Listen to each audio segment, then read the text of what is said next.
this is how to make a Lego Lloyd from his jail uniform. So first take some gray pants, then take a Lego City jail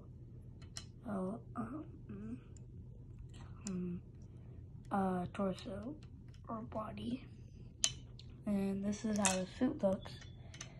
And then just get his average head,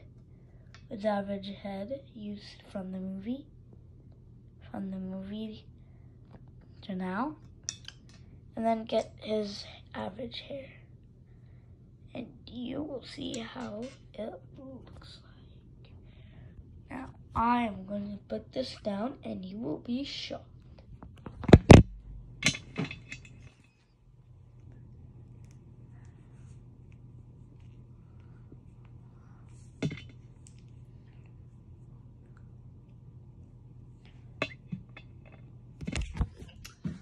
So here is Lloyd in his jail uniform.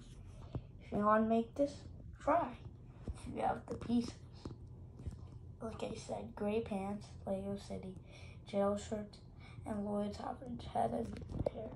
That's all you need. Goodbye.